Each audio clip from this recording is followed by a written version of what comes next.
আসসালামু আলাইকুম। মিলিস কুকিং কর্নারে আপনাদেরকে স্বাগতম জানাচ্ছি সেরা স্বাদে গরুর মাংস রান্না দেখার জন্য। মাংস রান্না নিয়ে যাদের কমপ্লেন থাকে মাংসের কালার ভালো আসে না, টেস্ট ভালো হয় না, তাদের জন্য আমার আজকের এই ভিডিওটি। আশা করছি ভিডিওটি সম্পূর্ণ দেখলে আপনাদের মাংস রান্না নিয়ে কোনো কমপ্লেন, কনফিউশন বা ঝামেলা থাকবে না।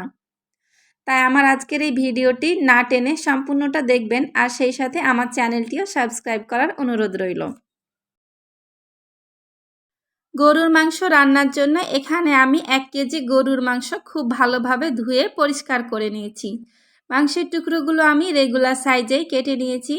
এখানে আমি হাড় ও চর্বি সহ মাংসের টুকরোগুলো নিয়েছি। এবার মাংসে দিয়ে দিচ্ছি পেঁয়াজ কুচি, পেঁয়াজ বেরেস্তা, আদা বাটা, রসুন বাটা, হলুদের গুঁড়া, মরিচের গুঁড়া,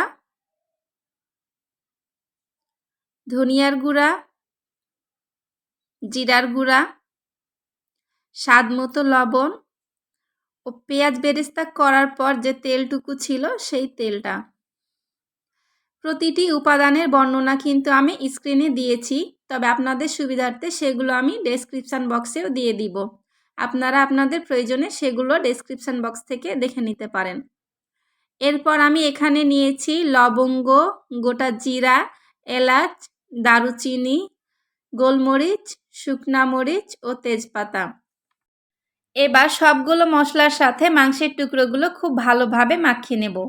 আসলে এই মাখানোটার উপর মাংসের টেস্ট অনেকটাই নির্ভর করে। মাখানোটা যত ভালো হবে মাংসেও কিন্তু স্বাদটা ততই ভালো আসবে। মাংসের টুকরোগুলো উল্টিয়ে পাল্টিয়ে মশলার সাথে খুব ভালোভাবে মাখিয়ে নেবার পর ঢাকনা দিয়ে পাত্রটা আমি 1 ঘন্টার জন্য রেখে দিব, যেন মাংসের টুকরোগুলোতে মশলাগুলো খুব ভালোভাবে ঢুকে যেতে পারে। ফিরে আসলাম 1 ঘন্টা পর। এবার আমরা মাংস রান্নার পরবর্তী ধাপ শুরু করব। এর জন্য পাত্রটা নিয়ে চলে গেলাম চুলায়। পাত্রটা আমি ঢাকনা দিয়ে ঢেকে চুলাটা মিডিয়াম হিটে রেখে মাংসগুলো কষিয়ে নেব।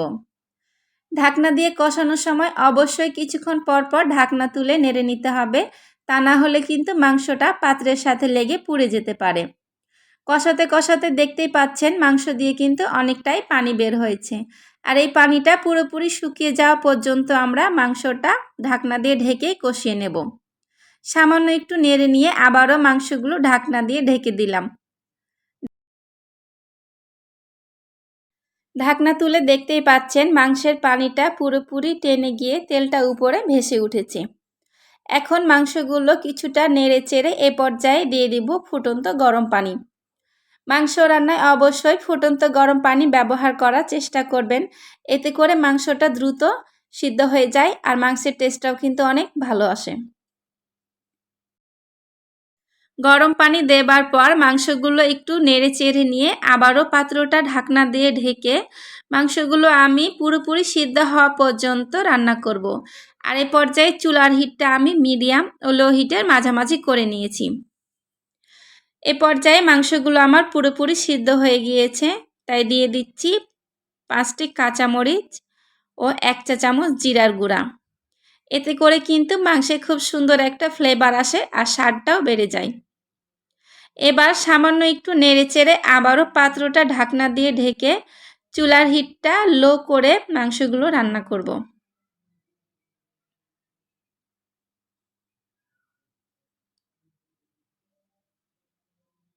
ফিরে আসলাম 5 মিনিট পর।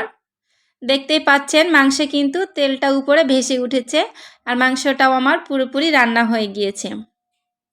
আশা করছি এই মাংস রান্নার ভিডিওটি আপনাদের ভালো লেগেছে। ভালো লেগে থাকলে অবশ্যই নেক্সট টাইম যখন বাসায় মাংস রান্না করবেন আমার ভিডিওটি ফলো করবেন।